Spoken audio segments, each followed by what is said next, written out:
So hello friends and welcome back to the roll coding. और friends, आज इस video में हम लोग बात करने वाले हैं कि हम लोग किस तरीके से अपने एक React.js ऐप में बूटस्ट्रैप को ऐड करते हैं। जैसे कि फ्रेंड्स, हमारी बूटस्ट्रैप की सीडीएंस होती है, उन सभी को हम लोग लगाने वाले होंगे कि हमको कौन सी फाइल में ऐड करना है। अगर आपने बूटस्ट्रैप को पूरा फोल्डर स्ट्रक्चर देखा होगा तो उसमें बहुत सारी फाइल्स होती हैं। हम लोग सीखेंगे कौन सी फाइल में हम लोग को ऐड करना है, किस टाइप से हम लोग अपने बूटस्ट्रैप कंपोनेंट्स को यूज करके अपनी वेबसाइट को और भी ज्यादा बेटर यूआई कंपोनेंट्स दे सकते हैं और भी ज्यादा बेटर रिस्पॉन्सिव बना सकते हैं। जो भी हमारे यूआई के कंपोनेंट्स होते हैं बूटस्ट्रैप के, वो रिस्पॉन्सिव भी होते हैं। उनमें हम लोग क्या कर सकते हैं, सीएसएस तो ऐड होती है हमारी, साथ में फ्रेंड्स हम लोग जावास्क्रिप्ट की सीडीएन को ऐड कर जावास्क्रिप्ट भी उनमें लगा सकते हैं, जिससे कि हमारा पेज थोड़ा बहुत डायनामिक दिखने लगता है और जावास्क्रिप्ट भी उन चीजों में ऐड हो जाती है जो भी हमारे बूटस्ट्रैप के कंपोनेंट्स होते हैं। सो फ्रेंड्स, बहुत ही बढ़िया ये वीडियो होने वाली है। अगर फ्रेंड्स आपने अभी तक मेरी पिछली वीडियोस को नहीं देखा है तो फ्रेंड्स आप लोग जाकर देख सकते हैं। मेरे यूट्यूब चैनल का नेम है द रोल कोडिंग, जहां पर मैं coding and tech related videos को अक्सर अपलोड करता रहता हूं। जो फ्रेंड्स अभी हम लोग कोर्स चल रहा है वो हम लोग चल रहा है React.js, जिसमें फ्रेंड्स मैं कोशिश करने वाला हूं कि आप लोगों को पूरी React.js बेसिक से लेकर एडवांस तक सिखाऊं और फ्रेंड्स एक अच्छा कंटेंट लाकर दूं आप लोगों को React.js को लेकर। और फ्रेंड्स अगर मैं बात करूं प्लेलिस्ट के बारे में, तो मैंने यहाँ पर एक प्लेलिस्ट बनाकर रखी है और फ्रेंड्स जितनी मैं वीडियो डालूंगा React.js कोर्स को लेकर, सो सभी वीडियोस यहाँ पर आप लोगों को देखने मिल सकती है। जिसकी हेल्प से क्या होगा, अगर आपको जरूरत पड़ी कभी किसी दिन कि आपको React.js का ये वाला टॉपिक सीखना है, तो आप लोग क्या करेंगे, इस प्लेलिस्ट पर आइएगा तो आपको सभी चीजें यहाँ पर देखने मिल जाएंगी।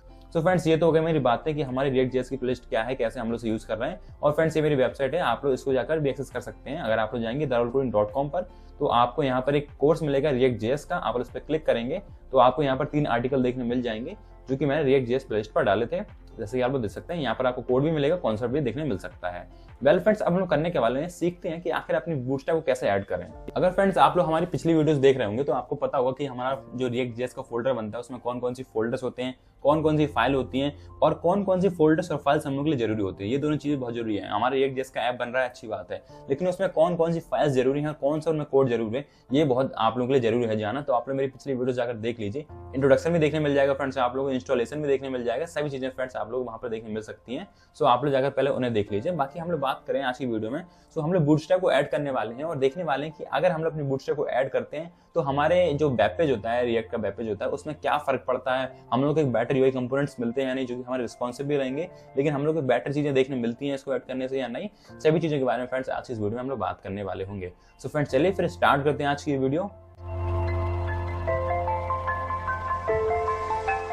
सो फ्रेंड्स, फिलहाल तो मैं आ गया हूँ अपने VS कोड स्टूडियो पर, क्योंकि मुझे आप लोगों को यहाँ पर एक बढ़िया सा कॉन्सेप्ट सिखाना है। अब वो कॉन्सेप्ट क्या है, जैसे कि फ्रेंड्स मैं मान लेता हूँ, सबसे पहले तो मैं एक कंप्यूटर लिखता हूँ यहाँ पर, कंप्यूटर। जैसे कि फ्रेंड्स हमारे पास एक कंप्यूटर है, हमने अपने कंप्यूटर से कहा कि हमको ना एक वेबसाइट को एक्सेस करना है। जैसे कि मैंने मान लिया कि आप लोग therolcoding.com को एक्सेस करना चाहते हैं। मान लीजिए, लेट्स से हमने मान लिया कि आप लोग therolcoding.com को एक्सेस करना चाहते हैं। आपको उसमें से कुछ देखना है कि भाई भैया ने अपना कोई न्यू आर्टिकल डाला या नहीं डाला। तो पहले तो मैं इसको कमेंट कर देता हूँ। हाँ, सो मैंने इसको कमेंट कर दिया अब, ताकि हम लोग को कोई दिक्कत देखने ना मिलेगी और हमारा कोड भी अच्छे से काम करेगा।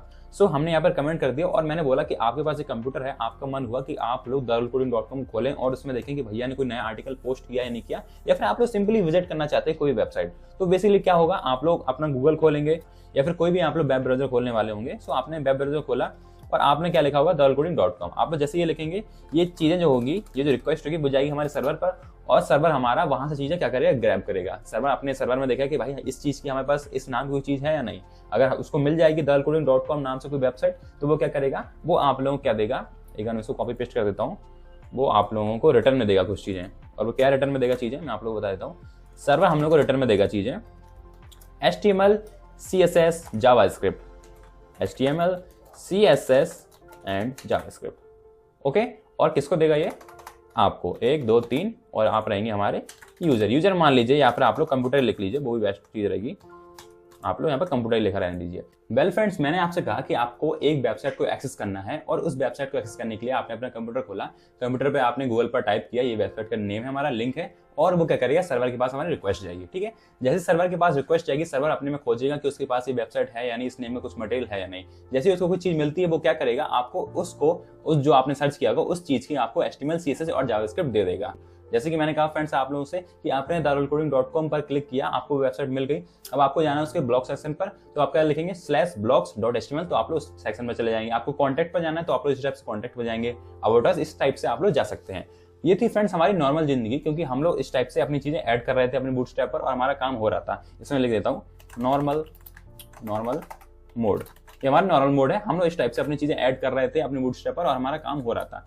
लेकिन अगर हम लोग बात करें मेंटोस जिंदगी, ओके, और मेंटोस जिंदगी के साथ साथ मैं लिख देता हूँ सिंगल पेज एप्लीकेशन, LICATI1। अगर मैं सिंगल पेज एप्लीकेशन की बात करूं तो क्या होता है फ्रेंड्स, यहाँ पर बहुत सी चीजें डिफर कर जाती हैं। अब वो क्या चीजें डिफर कर जाती है मैं आप लोग को बताता हूँ। आपने जैसे कंप्यूटर से बोला कि मुझको किसी वेबसाइट की लिंक चाहिए, मुझे किसी वेबसाइट की एक्सेस चाहिए, मैंने मान लिया XYZ है, हटाइए मेरी वेबसाइट का नेम हटाइए आप लोग, मैंने बोल दिया कोई XYZ वेबसाइट है, उसको आपने सर्वर पर रिक्वेस्ट डाली और सर्वर ने आपको क्या दिया, आपको सर्वर ने रिस्पॉन्स दे दिया। सर्वर ने रिस्पॉन्स क्या दिया आप लोगों को, उसने आपको दिया XYZ वेबसाइट का HTML CSS एंड JS, उसने ये चीजें आपको दे दी, ठीक है, सर्वर ने दे दी आप लोगों को चीजें, सर्वर लिख देता हूं यहाँ पर, ओके डन। लेकिन फ्रेंड्स इन दोनों में डिफरेंस क्या है, इन दोनों डिफरेंस ये है कि जैसे कि आपने इस पर एक्सेस किया तो आपको ये तीनों चीजों का बंडल मिल गया। अब ये बंडल क्या करता है, आप लोग जैसे जैसे चीजें बदलते हैं आपको पूरी चीजें बदल जाती हैं, पूरे पेजेस बदल जाते हैं। अगर आपकी कोई वनीला से बनी हुई वेबसाइट होगी तो आपने देखा होगा अक्सर उसमें अगर आप लोग किसी लिंक पर क्लिक करते होंगे तो वो पेज पूरा लोड होता है, पूरा लोड होता है और उसमें साइड में लिख कर आता है blogs.html या फिर contactus.html। सो बहुत सारी चीजें होती हैं जो इस टाइप से हमारा टेक ओवर करती हैं। लेकिन मेंटोस जिंदगी में और सिंगल पेज एप्लीकेशन में क्या होता है कि आप लोग जैसे सर्वर से मांगते हैं कुछ चीजें तो सर्वर चीजें तो देता है, लेकिन क्या करता है तीनों चीजें देने के बाद जो हमारा जावास्क्रिप्ट होता है वो हमारा टेक ओवर कर लेती है सारी चीजें। जैसे कि मैंने आपसे कहा कि आपने कोई वेबसाइट लोड करी और आपने होम पर क्लिक किया तो होम पर हमारा जावास्क्रिप्ट की हेल्प से हमारा पेज ओपन होगा। हमने कहा अबाउट उस पर क्लिक किया तो अभी फ्रेंड्स हमारे जावास्क्रिप्ट की हेल्प से हमारा पेज ओपन होगा, क्योंकि जो सर्वर होता है हमारा इसमें वो क्या करता है बंडल्स देता है हम लोग को जावास्क्रिप्ट के।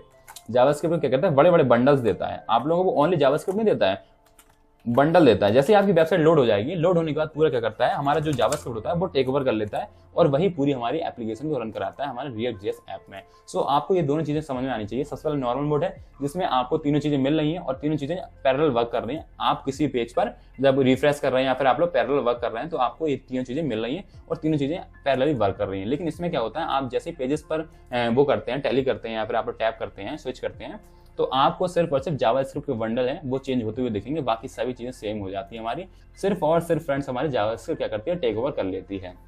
बिल्कुल डिफरेंस नहीं है फ्रेंड्स, आप लोगों को बस इतना समझना है कि इस चीज में हमारे नॉर्मल मोड में हमारी वेबसाइट जो होती है बार बार रिफ्रेश होती रहती है, लोड होती रहती है, जिससे क्या होता है डेटा की बहुत ज्यादा खपत होती है, बैंडविड्थ बढ़ती है और इसमें क्या होता है फ्रेंड्स हमारा डेटा भी बच जाता है क्योंकि हमारी सिर्फ जावास्क्रिप्ट ही चेंज हो रही है। जो बंडल्स हम लोग को फ्रेंड्स एक बार सर्वर से मिल चुके हैं उन्हीं बंडल्स का हम लोग यूज करते हैं, जावास्क्रिप्ट बंडल्स का, और हमारा पेज रिफ्रेश नहीं होता है, उसी में हम लोग स्विच करते रहते हैं। अगर मैं फ्रेंड्स इसका एग्जाम्पल दिखाऊं तो आप लोग अगर मेरी वेबसाइट पर आएंगे सो अगर मैं आप लोग देख लीजिए एक बार, ये चीज पूरी सेम है, सॉरी ये चीज पूरी ऊपर की सेम है, ये हमारा नैव बार भी सेम रहेगा पूरा, ये फुटर हमारा सेम है, ये हमारा इसी टाइप से लेकर आ रहे हैं, ठीक है, ये पूरी चीज हमारी सेम है, ये हमारा साइड बार है, सॉरी ऊपर टॉप बार है जिससे हम लोग क्या करते हैं मूव टू टॉप हो जाते हैं, ऊपर चले जाते हैं, ये पूरा सेक्शन हमारा सेम रहेगा। चेंजेस क्या होंगे अगर मैं जैसे इस पर आता हूँ इंट्रोडक्शन वाले पेज पर, सो आपने देखा होगा ये चीज बदल गई है हमारी, ये चीज बदल गई है, ये भी सेम था, इसका डेट बदल गई है, ये पूरे हमारे वेजेस सेम थे, ये साइड बार सेम रहा, ये नेविगेशन सेम रहा, लेकिन मेरी वेबसाइट क्या हुई दोबारा से रिलोड हुई। अगर मैं इस पर क्लिक करूँ तो देखिएगा यहाँ पे लोड हो रही है, लोड हो रही है, अब ये लोड हो चुकी है। सो मेरी वेबसाइट रिएक्ट पर नहीं बनी है, जैसे आप लोग देखें यहाँ पर आएंगे तो इसमें साफ लिखकर आएगा कि ये पेज है वो रिएक्ट पर नहीं बना है, जैसे कि मैं खुद बोल रहा हूँ कि हमारा पेज रिएक्ट पर नहीं बना है। लेकिन अगर मेरा रिएक्ट पर पेज बना होता तो मेरा वेब पेज लोड नहीं होता, रिलोड नहीं होता दोबारा से, वो उन्हीं चीजों में क्या होता है जावास्क्रिप्ट टेक ओवर कर लेती है और हमारा काम करा देती है। सो फ्रेंड्स ये बहुत ही अच्छी चीज हो जाती है अगर आप लोग रिएक्ट वेब पेज चला रहे हैं तो उससे क्या होता है मिलियंस ऑफ डेटा हम लोग सेव कर सकते हैं इस टेक्निक की हेल्प से और हमारी बैंडविड्थ भी बच सकती है। अगर आप लोग के पास बहुत सारे यूजर्स हैं, अगर आपके मिलियंस ऑफ यूजर हैं आपके मतलब वेबसाइट पर, मिलियंस ऑफ यूजर यूज कर रहे हैं आपकी वेबसाइट, तो इसकी हेल्प से जो हमारा सिंगल पेज एप्लीकेशन है बहुत ही बढ़िया रोल प्ले करता है। सो मैं आशा करता हूँ फ्रेंड्स कि आप लोगों को ये चीज समझ में आई होगी और बहुत ही बढ़िया तरीके से आप लोगों के दिमाग में चली गई होगी। अब फ्रेंड्स मैं करता क्या हूँ, इसको कमेंट नहीं रहने देता हूँ, मैं नीचे आता हूँ और आप लोगों से कुछ और चीजें बताना चाहता हूँ। जैसे कि फ्रेंड्स मैं अगर नोड मॉड्यूल्स पर आऊँ, बूटस्ट्रैप पर भी फ्रेंड्स हम लोग आएंगे, वरना आप लोग सोचने लगे कि बूटस्ट्रैप की वीडियो थी और भैया बूटस्ट्रैप तो पढ़ा नहीं रहे हैं। तो देखिए फ्रेंड्स यहाँ पर क्या है, इतने सारे बूटस्ट्रैप है हमारे, सॉरी मॉड्यूल्स है हमारे, नोड मॉड्यूल्स, इतने सारे हमारे नोड मॉड्यूल्स हैं जिनकी हेल्प से हमारी क्या है ये हमारे वेब पेज रन करेगा। अगर मैं इसको रन कराऊँ, रन करा देता हूँ, पहले तो कुछ दिखेगा नहीं क्योंकि मैंने सारी जो CSS थी सॉरी HTML थी वो हटा दी है। अगर मैं यहाँ पर आऊँ, यहाँ पर लिखता हूँ npm स्टार्ट, आप लोग कमांड्स वगैरह बिल्कुल भूलेगा नहीं क्योंकि हमारे जो भी कमांड्स होते हैं वो बहुत यूज आते हैं हमारे, जैसे कि npm स्टार्ट होता है और एक हमारा फ्रेंड्स होता है रिएक्ट ऐप बनाने का। तो ये सभी चीजें फ्रेंड्स आप लोग याद रखिएगा। हमारा सर्वर चालू हो रहा है और चालू हो चुका है, कुछ नहीं दिखेगा आप लोगों को, तो देख सकते हैं खाली हमारा एक वेब पेज दिख रहा है जिसमें कुछ नहीं है। सो फ्रेंड्स, मैं आप लोग ये बता रहा था कि जो हमारे नोड मॉड्यूल्स होते हैं वो सभी रिएक्ट ऐप पर आप लोगों को देखने मिलेंगे, जिनकी हेल्प से होता क्या है, हमारे जो वो होते हैं, क्या कहते हैं, हमारे जो वेब पेज होता है, रिएक्ट वेब पेज, वो चलता है, उससे पता चल जाता है कि इसने कौन कौन से मॉड्यूल का यूज किया है, और इस सभी रिएक्ट ऐप पे आपको देखने मिलेंगे। लेकिन हम लोग क्या करते हैं फ्रेंड्स, इसको ना छुपाते हैं यूजर से, कि हम लोग नहीं दिखाना चाहते कि हमने कौन कौन से मॉड्यूल्स यूज किया। अभी तो जैसे फ्रेंड्स हम लोग बहुत ही छोटा सा ऐप बना रहे हैं, जिसमें क्या हो सकता है, जो आप बना रहे हैं वो आपका फ्रेंड भी बिल्कुल सेम ही नोड मॉड्यूल्स होंगे। लेकिन क्या होता है, अगर आप बड़े से बड़ा प्रोडक्शन में काम कर रहे होते हैं, तो आपके नोड मॉड्यूल्स और आपके दोस्त वाले के अलग अलग हो सकते हैं, और आप नहीं चाहते मेरे जो मॉड्यूल्स है वो दोस्त देख ले। इसलिए हम लोग करते क्या है, नोड मॉड्यूल्स को गेट इग्नोर में डाल देते हैं, ताकि हमारा यूजर नहीं देख पाए और हमारा काम भी हो जाए। इसी चीज की हेल्प से हम लोग बताना चाह रहे थे आपको, मैं आपको बताना चाह रहा था कि नोड मॉड्यूल्स क्या होते हैं, जरूरी चीज होती है। अगर आप इसको डिलीट कर देंगे तो अभी हमारा ऐप चल जाएगा, उसमें कोई बड़ी बात नहीं है। लेकिन इनको हम लोग छुपाते हैं ताकि हमारे यूजर ना देख पाए कि हमने कौन कौन से मॉड्यूल्स का यूज किया है। फ्रेंड्स, अब हम लोग क्या करते हैं, अपनी जल्दी से बूटस्ट्रैप की वेबसाइट पर आते हैं, और हम लोग यहाँ पर सीखते हैं कैसे हम लोगों को बूटस्ट्रैप में सीडीएन जो लिंक्स होती है उनको ऐड करना है। तो हम लोग यहाँ आ जाते हैं अपने, और यहाँ पर लिखते हैं बूटस्ट्रैप। जैसे आप लोग बूटस्ट्रैप लिखेंगे, आप लोगों को इस पर क्लिक करना है पहले लिंक पर, और आप लोग यहाँ से देख सकते हैं कि ये वेबसाइट क्या है, रिएक्ट पर नहीं बनी है, बूटस्ट्रैप वालों ने इसे खुद बना दी है, और इस टाइप से आप लोगों को चीजें देखने मिल जाएंगी। तो आप लोग क्या करिए, सबसे पहले तो यहाँ पर नीचे आइए, यहाँ पर लिखा है इंक्लूड वीआर सीडीएन।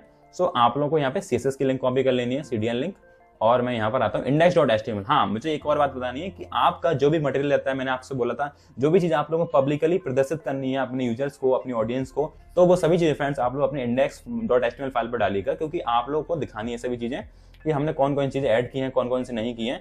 तो मैं यहाँ पर सबसे पहले पेस्ट कर देता हूँ, मैंने पेस्ट कर दिया है। अब मैं यहाँ पर लिखता हूँ बूट स्ट्रैप CSS, और फ्रेंड्स मैंने इसको कमेंटिंग कर दिया ताकि पता चल जाए यूजर को कि हाँ, हमारे यहाँ पर बूटस्ट्रैप को ऐड किया गया है। मैं JS की जो सीडीएन लिंक है उसको कॉपी कर लेता हूँ और बॉडी के अंदर डाल देता हूँ इसको, और मैं लिखता हूँ, यहाँ पर लिखना कुछ नहीं है, डायरेक्टली पेस्ट करता हूँ। यहाँ पर मैं लिख देता हूँ बूटस्ट्रैप JS, इसको कमेंटिंग कर देता हूँ, कंट्रोल हैशटैग। ओके, डन है जी, इतना काम हमारा हो गया। अब फ्रेंड्स हम लोग करते हैं, यहाँ पर जैसे लिखते हैं H1, मैंने H1 लिखा, मैंने लिखा हाय दिस इज मी, और एक एक्सप्लेनेशन मार्क लगा देता हूँ, और अपने वेब पेज को रिफ्रेश करता हूँ। आपको यहाँ पर हाय दिस इज मी देखने मिल रहा है। अगर मैं यहाँ पर थोड़ी बहुत CSS को हटा देता हूँ, थोड़ी बात नहीं, पूरी लिंक ही हटा देता हूँ, यहाँ पर इसको मैं कंट्रोल हैशटैग कर देता हूँ। तो देखिए फ्रेंड्स, आप लोगों को यहाँ पर चेंजेस देखने मिल रहे हैं। पहले हम लोग की क्या हो रही थी, बूटस्ट्रैप की CSS ऐड हो रही थी, और अब हमारी बूटस्ट्रैप की CSS ऐड नहीं हो रही है। अगर मैं कंट्रोल Z कर देता हूँ तो देखिए फ्रेंड्स, यहाँ पर हम लोग की चीजें चेंज हो चुकी है, CSS ऐड हो चुकी है। अब हम लोग इतना सही नहीं करने वाले हैं, हम लोग क्या करने वाले हैं, यहाँ पर आते हैं बूटस्ट्रैप की वेबसाइट पर, और यहाँ पर जल्दी से क्लिक करते हैं डॉक्स पर। जैसे आप लोग डॉक्स पर क्लिक करेंगे, इतनी बड़ी आप लोगों को डॉक्यूमेंटेशन यहाँ पर देखने मिल जाएगी बूटस्ट्रैप की, देख सकते हैं आप लोग कितनी बड़ी डॉक्यूमेंटेशन है। लेकिन अगर आप लोग जैसे यहाँ पर क्लिक करेंगे, थोड़ा मैं नीचे आता हूँ, यहाँ पर सर्च कर लेता हूँ, ऐसा करता हूँ कंट्रोल K, और यहाँ पर मैं लिखता हूँ नैव बार, क्लिक करता हूँ, तो आप लोग यहाँ पर बहुत तरीके के नैव बार देखने मिल सकते हैं। देखिए इतने टाइप के हमारे नैव बार यहाँ पर दिए गए हैं, नेविगेशन बार 1 2 3 4, जो आपको पसंद आए आप लोग वो लगा लीजिए। जैसे मैं यहाँ पर क्लिक करता हूँ, यहाँ पर आप लोग को ड्रॉप डाउन लिंक भी देखने मिल जाएगी, और ये जो हमारे ड्रॉप डाउन काम कर रहा है, ये हमारा काम कर रहा है जावास्क्रिप्ट से। अगर आपने जावास्क्रिप्ट CDN नहीं ऐड की होगी तो आपका ये चीज काम नहीं करेगी।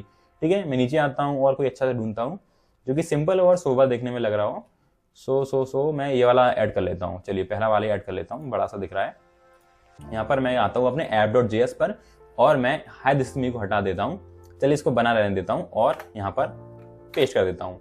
अब फ्रेंड जैसे ही आपने पेस्ट किया होगा, आप लोग को दुनिया भर के एरर देखने मिलेंगे, देख सकते हैं आप लोग मिलेंगे। धीरे धीरे नीचे आता हूँ मैं, नीचे आ जाओ भाई। हाँ, देखिए कितने सारे आपको एरर देखने मिल रहे हैं, 2 एरर तो फिलहाल देखने मिल ही रहे हैं। अब वो एरर्स क्या है फ्रेंड्स, अगर आपने मेरी JSX वाली वीडियो देखी हुई, JSX फ्रैगमेंट वाली, तो आपको एरर समझ में आ जाएंगे। मैंने आप लोगों से बोला था कि आप लोग किसी भी चीज को ऐसा ही खाली नहीं डाल सकते, आपको पेरेंट एलिमेंट चाहिए होता है। लेकिन आप कहेंगे पेरेंट एलिमेंट तो भैया हमने दे दिया है। लेकिन फ्रेंड्स मैंने आप लोगों से कहा था कि आप लोगों को टैग को बंद करना होगा एक स्लैशेस की हेल्प से। अब स्लैशेस क्या होते हैं, स्लैशेस इस टाइप के स्लैशेस होते हैं, तो हमको इस टाइप से बंद करना होगा। सबसे पहले तो इसमें एक एरर दे रहा है कि एरर पहले हम लोग पढ़ लेते हैं। एरर जब तक आप लोग पढ़ेंगे नहीं, आपको पता भी नहीं चलेगा कौन कौन से एरर है। तो सबसे पहले तो पढ़िए, यहाँ पर लिखा है कि आपका जो टैग है वो बंद नहीं है, HR टैग। अब HR टैग कहाँ है, 35 नंबर वाली लाइन पे। फ्रेंड 35 पर हम लोग आ चुके हैं, और यहाँ पर देखिए आपको एक टैग देखने मिल रहा है जो कि बंद नहीं है। अगर मैं यहाँ पे एक स्लैश लगा दूं तो एरर हमारा गायब हो चुका है। देखिए कोई एरर नहीं है यहाँ पर। अब हम लोग देखते हैं कंपाइल दोबारा होगा। अरे भाई नीचे आ जाओ। फ्रेंड्स हम लोग को एक और एरर यहाँ पर देखने मिल रहा है, जो कि यहाँ पर लिखा है the href attribute is required for an anchor to be keyboard accessible. ऐसी वैल्यू डाले जो कि एक्सेस हो पाए। मैं यहाँ पर सर्च करता हूँ href, और यहाँ पर मैं इन चीजों को सर्च करता हूँ। हमारे यहाँ पर 7 जो href हैं जिनकी वैल्यू क्या है, कोई भी वो नहीं है, क्या कहते हैं, एक्सेसिबल वैल्यू नहीं है, हैशटैग लगाया क्या ही एक्सेस होगा, हैशटैग से क्या ही हो जाता है। सो आप लोगों को यहाँ पर लगाना पड़ेगा। आप लोग चाहते हैं फ्रेंड्स को हटा भी सकते हैं, लेकिन मैं इससे चेंज कर देता हूँ ताकि हमारा वेब पेज रिफ्रेश हो जाएगा। स्लैश से क्या होता है, वेब पेज रिफ्रेश हो जाएगा। सो फ्रेंड्स मैंने रिफ्रेश जैसे ऑल किया, हमारा वो वाला एरर भी गायब हो चुका होगा। और मैं इसको देखता हूँ हमारा रिफ्रेश क्यों नहीं हो रहा है भाई। चलिए रन करा कर देख लेते हैं यहाँ पर हो रहा हो क्या पता काम। और यहाँ पर आते हैं, देख सकते हैं फ्रेंड्स आप लोग हमारा वेब पेज टोटली अच्छी तरीके से दिख रहा है और इसमें सारी चीजें फ्रेंड्स हम लोग को देखने मिल रही हैं जो भी हम लोग को देखनी चाहिए थी। जैसे कि आप लोग यहाँ आएंगे तो यहाँ पर आप लोग जितनी चीजें यहाँ पर देखने मिल रही हैं उतनी ही चीजें फ्रेंड्स आप लोगों को यहाँ पर देखने मिल रही हैं। नेवर है, हमारा लिंक है, ड्रॉप डाउन है, डिसेबल्ड है। डिसेबल्ड तो पहली बात मैं हटा देता हूँ, कोई मतलब का है नहीं है। इसको नीचे आते हैं, यहाँ पर सर्च करते हैं डिसेबल्ड। सो ये रहा हम लोग डिसेबल्ड। अब आप लोग ध्यान से हटाना चीजें, आप लोग को ये नहीं करना है कि आप लोग सिर्फ इतना हटा दें। देखिए फ्रेंड्स हाल के हाल आपको एरर देखने मिल गया, आपको करना क्या है, ध्यान से हटाना, वरना आप लोग इन चीजों को ऐड कर सकते हैं। ये ड्रॉप डाउन जो होते हैं छोटे छोटे, इनको आप बंद कर दीजिए, फिर आप सिर्फ इतना हटा दीजिए, तो इससे भी आपको हेल्प देखने मिलेगी। लेकिन क्या करिए, आप लोग पूरा आराम से देखिए पहले कौन सा हटा रहे हैं कौन सा नहीं हटा रहे हैं। जैसे मैं इस पर एंटर प्रेस कर देता हूँ, बैक स्पेस, तो आपका ये ड्रॉप डाउन डिसेबल गायब हो चुका है। अगर मैं यहाँ से ड्रॉप डाउन हटाना चाहूँ तो आप लोग ड्रॉप डाउन भी हटा सकते हैं। ड्रॉप डाउन के कहाँ पर है, देखिए ये यूआरएल है पूरा ड्रॉप डाउन का, अनऑर्डर्ड लिस्ट है ये पूरी, और ये हमारा लिस्ट आइटम्स है। सो आप लोग इस पर क्लिक करिए इस टाइप से और इसको एंटर प्रेस कर दीजिए, बैक स्पेस प्रेस कर दीजिए और आपका डिसेबल ड्रॉप डाउन भी गायब हो चुका है। अब आप लोग करिए क्या, यहाँ पर लिंक की जगह लिख दीजिए अबाउट अस लिख दीजिए। होम ओके लग रहा है, होम को कोई दिक्कत नहीं है। इसको मैं कॉपी करता हूँ, यहाँ पर पेस्ट मार देता हूँ। पेस्ट मारने के बाद हम लोग लिख देते हैं कॉन्टैक्ट लिख दिए, कॉन्टैक्ट अस हो गया, अबाउट हो गया, अबाउट लिख दीजिए बस ओनली, ठीक है, डन है जी। और फ्रेंड्स अगर आपको सर्च का जरूरत है तो आप लोग सर्च रखिए, वरना सर्च भी हटा सकते हैं। और अगर आप लोग यहाँ पे क्लिक करेंगे तो आपकी वेबसाइट यहाँ पे बता देगा कि रिएक्ट वर्ल्ड का यूज कर रही है। अगर मैं फ्रेंड्स यहाँ पर लिखता हूँ हेडिंग, HEDING हेडिंग पर आप लोग क्लिक करेंगे तो देखिए इतनी टाइप की आप लोगों को हेडिंग यहाँ पर देखने मिल रही है। आप लोग इस टाइप से कस्टमाइज कर सकते हैं। अगर आप लोग यहाँ पर आए इमेजेस, सो आपको यहाँ पर इमेजेस भी देखने मिल सकती हैं। अगर फ्रेंड्स मैं यहाँ पर कार्ड्स की बात करूँ जिसमें इमेजेस भी होती हैं और टेक्स्ट भी होते हैं, सो आप लोग ना इस टाइप से देख सकते हैं। यहाँ पर होता है ये, और थोड़ा नीचे आता हूँ कोई अच्छी चीज़ देखने मिल जाए यहाँ पर। सो मैं क्या करता हूँ, इसको कॉपी पेस्ट मारता हूँ। ये मुझे देखने में थोड़ा क्रेजी लग रहा है, इसको मैं हटा देता हूँ। चलिए, वरना मैं रहने भी दे सकता था, लेकिन मैं हटा रहा हूँ। मैंने जैसे इसको हटाया, सो फ्रेंड्स मैंने यहाँ पर कोड को पेस्ट कर दिया है। अब मैं क्या करता हूँ, अपने href को और हटा देता हूँ, क्योंकि हमारे जो बूटस्ट्रैप वाले हैं उन्होंने कभी सोचा नहीं था कि हमारे React.js वाले लोग भी आएंगे, वो भी हमारे HTML एलिमेंट्स को एक्सेस करेंगे, HTML कंपोनेंट्स को एक्सेस करेंगे और CDN लिंक्स भी लगाएंगे अपने React ऐप पर। तो उन लोगों ने क्या किया, डायरेक्टली हमारे HTML वाले लोगों के लिए अपना बूटस्ट्रैप बनाया है, React.js वाले लोगों के लिए बनाया है। तभी मैं क्या कर रहा हूँ, यहाँ पर चीजें बदल रहा हूँ, जहाँ पर मुझे स्लैश लगाने चाहिए वहां पर स्लैश लगा रहा हूँ। और मैं क्लासेस नेम को भी चेंज करूंगा। जैसा मैं अपनी पिछली वीडियो में बता चुका हूँ कि हम लोग को क्या करना होता है, जो हमारे क्लास होता है उसको क्लास नेम से चेंज करना होता है। मुझे फ्रेंड नीचे वाले कोड पर चेंजेस चाहिए, क्योंकि ऑलरेडी ऊपर वाले क्लास नेम हो चुके हैं, और अगर मैं दोबारा से कर दूंगा तो ये ऑलरेडी फिर से क्लास नेम में चेंज हो जाएंगे। तो मैं क्या करता हूँ, यहाँ पर ब्रैकेट लगा देता हूँ, इक्वल्स टू, जिससे कि सिर्फ नीचे वाले हम लोग को एक्सेस करने पर मिले 1 2 3 4 5 और 6 7 8 9 10 11 12, ठीक है, 12 हो गए हम लोग के, और 12 हम लोग को यहाँ पर देखने मिल रहे हैं। तो मैं इक्वल लगा देता हूँ यहाँ पर, और मैं क्लास इक्वल्स टू इस पूरे को बदल दूंगा क्लास नेम से। सो मैंने एंटर प्रेस किया, हम लोग को देखने मिल रहा है, कोई हम लोग को वार्निंग देखने यहाँ पर मिल नहीं रही है, सारी चीजें हमने बदल दी हैं। अब मैं इसको रिफ्रेश मारता हूँ और फ्रेंड्स हम लोग यहाँ पे एक एरर देखने मिल रहा है, देख लेते हैं कौन सा एरर है हम लोग को वो देखने मिल रहा है 53 नंबर वाली लाइन पर। कौन सा एरर है भाई ये? सो फ्रेंड्स मुझे आप लोग को एक और चीज यहाँ पे बतानी है, जैसे कि आप लोग इंटरनल CSS को ऐड करते हैं, जैसे कि हमारा HTML पेज है पूरा, इसमें आप लोग क्या कर रहे हैं, इंटरनल CSS डाल रहे हैं इस वाले डिव पर। सो आपको क्या करना होता है, आप लोग सबसे पहले तो यहाँ पर ब्रैकेट हटा देना चाहिए, दोनों ब्रैकेट हटा दीजिए, और आप लोग यहाँ पर लगाना चाहिए कर्ली ब्रेसेस। आप लोग यहाँ पर कर्ली ब्रेसेस लगा दिए दोनों तरफ, और आप लोगों को ना इसको डाल देना चाहिए डबल कोट के अंदर। ओके, डन है जी, डबल कोट के अंदर। अब आप लोगों को कोई भी एरर देखने मिलेगा और हमारा सक्सेसफुली कंपाइल हो चुका है। जब भी फ्रेंड्स आप लोग इंटरनल CSS ऐड करते हैं तो वो एज अ प्रॉप्स देखता है कि हमारा ये के प्रॉप्स की तरह आ रहा है। सो आपको क्या करना होता है, अब प्रॉप्स आप लोग मत पूछिए क्या होता है, क्योंकि मैं पिछली वीडियो में बता चुका हूँ और भी एक्सप्लेन करूंगा आने वाली वीडियोस में। लेकिन आप इतना ध्यान दीजिए कि अगर आप लोग इंटरनल CSS डाल रहे हैं तो आपको इस टाइप से डालना है। अब मैं क्या करता हूँ फ्रेंड्स, डायरेक्टली रन कराता हूँ और बताता हूँ आप लोगों को किस टाइप से हमारा प्रोग्राम रन कर रहा है। सो मैं रिफ्रेश किया, रिफ्रेश करने के बाद आपको इस टाइप से देखने मिल रही चीजें, और हमने यहाँ पर इमेज नहीं डाली। अगर आप लोग चाहें तो इमेज मैं कोई डाल सकता हूँ, IMG इमेज पर आता हूँ और फ्रेंड्स मैं इस वाली इमेज को लेना चाहता हूँ। सो मैं ओपन इमेज न्यू टैब करता हूँ और इस वाली लिंक को कॉपी कर लेता हूँ। जैसे मैंने कॉपी किया, अब मैं आता हूँ अपने IMG वाले टैग पर। सो यहाँ पर मैं सोर्स पर ये चीज़ डाल देता हूँ। जैसे मैंने ये चीज़ डाल दी और मुझे लग रहा है हमारा प्रोग्राम सक्सेसफुली रन हो चुका है। सो मैं यहाँ पर देखता हूँ, सो आपको ये इमेज देखने मिल रही है। और फ्रेंड जो इसकी विड्थ है वो अपने हिसाब से आप एडजस्ट कर सकते हैं। अगर मैं इसको छोटा कर दूँ, मैं कोई और इमेज को ले आता हूँ, जैसे मैं इस पर आता हूँ और मैं इस वाली इमेज को कॉपी कर लेता हूँ, इसकी लिंक को, और मैं यहाँ पर Ctrl Z मार देता हूँ, यहाँ पर ये कर देता हूँ, नई वाली लिंक को कॉपी पेस्ट मार देता हूँ। सो आपको यहाँ पर देख सकते हैं ये वाली चीज देखने मिल रही है। अब फ्रेंड्स आप लोग इस इमेज को अपने हिसाब से एडजस्ट कर सकते हैं, विड्थ दे दीजिए, हाइट दे दीजिए। सो ये अपने हिसाब से एडजस्ट हो जाएगी और काम बड़े तरीके से करेगी। मैं सिर्फ आप लोगों को ये दिखाना चाह रहा था कि आप लोगों को कैसे रिएक्ट ऐप में अपनी बूटस्ट्रैप को ऐड करना होता है, कैसे आप लोग ऐड करते हैं और किस टाइप से हमारे जो बूटस्ट्रैप है वो काम करती है हमारे रिएक्ट जेएस ऐप पर। सो मैंने ये सभी चीजें फ्रेंड्स आप लोगों को बता दी। आप लोग चाहे तो इस पूरे को हटा दीजिए, मुझे सिर्फ आप लोगों को दिखाना था तो मैंने यहाँ पर ऐड कर दिया है। बाकी हमारा इतना जो वेब पेज है वो तगड़ा लग रहा है देखने में। आप लोग यहाँ पे हेडिंग वगैरह डाली और अपना काम चालू कर सकते हैं। हम लोग अपने आने वाले वीडियो में फ्रेंड्स बहुत सारी चीज सीखने वाले होंगे। हम लोग प्रॉप्स के बारे में बात करेंगे, स्टेट्स के बारे में बात करेंगे, प्रोजेक्ट भी बना रहे होंगे। बेसिकली हम लोग का छोटा सा प्रोजेक्ट है, यहाँ पे मैंने एक छोटी सी वेबसाइट बनाई है। आप लोग ज्यादा पेजेस को क्या कर सकते हैं, स्विच कर सकते हैं बाद में भी, वो कैसे करते हैं वो सब बताएंगे। और फ्रेंड्स एक बार आप लोग यहाँ पर देख लीजिए कहाँ पर हम लोग को CSS को ऐड करना है, कहाँ पर हम लोग को JS यानी जावास्क्रिप्ट को ऐड करना है। वेल फ्रेंड्स मैं आशा करता हूँ कि आप लोगों को ये चीज समझ में आई होगी, कैसे हम लोग अपने कंपोनेंट्स को जो हमारे बूटस्ट्रैप के कॉन्सिक्वेंसेस होते हैं, छोटे छोटे UI कंपोनेंट्स होते हैं, इनको कैसे ऐड करते हैं। मैंने आप लोगों को यहाँ पर ये भी बताया कि नॉर्मल मोड और हमारे जो सिंगल पेज एप्लीकेशन उनमें क्या डिफरेंस होते हैं। बेसिकली इसमें JS के बंडल्स आते हैं हमारे, वो पूरा टेक ओवर कर लेता है जावास्क्रिप्ट, और इसमें क्या होता है तीनों चीजें और बार बार हमारा पेजेस क्या होता है रिफ्रेश होता है। सो फ्रेंड्स ये थी आज की हमारी ये वीडियो। अगर वीडियो पसंद आई तो वीडियो को लाइक करें, चैनल को सब्सक्राइब करें। और फ्रेंड्स इस वीडियो से रिलेटेड कोई भी डाउट आ रहा है तो आप लोग जरूर कमेंट करके मुझे बताइए कि भैया मुझे ये डाउट आ रहा है। ये वीडियो देखने के बाद फ्रेंड्स आप लोग पुरानी वीडियो भी जरूर देख लीजिए, क्योंकि अगर आप लोग ये वीडियो देख रहे हैं वो वाली वीडियोस नहीं देखी है तो आप लोगों को दिक्कत देखने मिलेगी। आप लोगों को पता ही नहीं कैसे हम लोग अपने ऐप को रन कराते हैं और किस तरीके से फ्रेंड्स हम लोग अपने ऐप को बनाते हैं, न्यू ऐप को। तो ये सभी चीजें फ्रेंड्स आप लोग समझ में आनी चाहिए, तब जाकर आप लोग आने वाली वीडियोस को देखें। पहले आप लोग अपनी जो पुरानी 3 वीडियोस है उनको कवर करके आ सकते हैं। सो फ्रेंड्स फिर मिलती है अपनी नेक्स्ट वीडियो में, जब तक लेट्स कोड।